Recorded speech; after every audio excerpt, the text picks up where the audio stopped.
Ketika rakyat melawan penjajah, dalam sejarah Indonesia merdeka, Aceh bertahan tak pernah kalah, bersusah payah demi Nusantara. Soekarno-Hatta ke Aceh datang, mohon bantuan untuk bangun negara. Rakyat menyumbang 2 kapal terbang, cikal bakalnya PT Garuda. Kala agresi Belanda kedua, Soekarno-Hatta ditawan Belanda. Mr. Safrudin Prawira negara, kendalikan RI di Aceh Sumatera.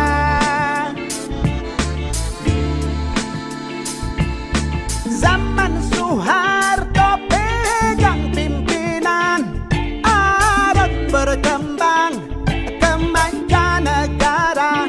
Oh, seluruh provinsi dapat bagian hasil gas alam di Aceh Raya.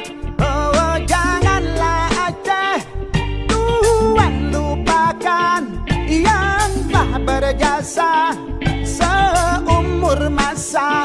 Oh, cinta yang ikhlas mari wakafkan negeri yang aman, rakyat sejahtera. Oh, janganlah Aceh Tuhan lupakan yang telah berjasa seumur masa.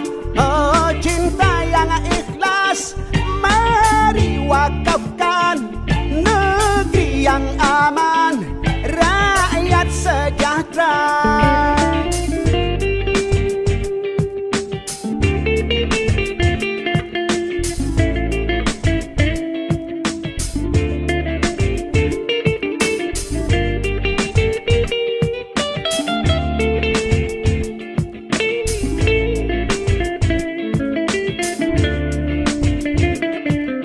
Kala agresi Belanda kedua, Soekarno-Hatta ditawan Belanda. Mr. Safrudin Prawira negara, kendalikan RI di Aceh Sumatera. Zaman Soeharto pegang pimpinan, Aron berkembang ke mancanegara.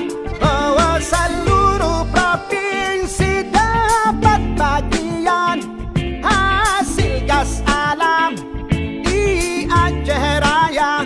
Oh, janganlah Aceh Tuhan lupakan yang telah berjasa seumur masa.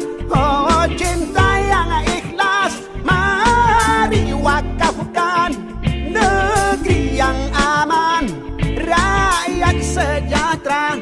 Oh, janganlah Aceh Tuhan lupakan yang telah berjasa seumur masa.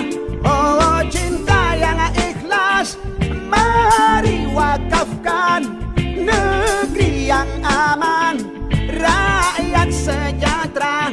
Oh, janganlah Aceh Tuhan lalaikan yang telah berjasa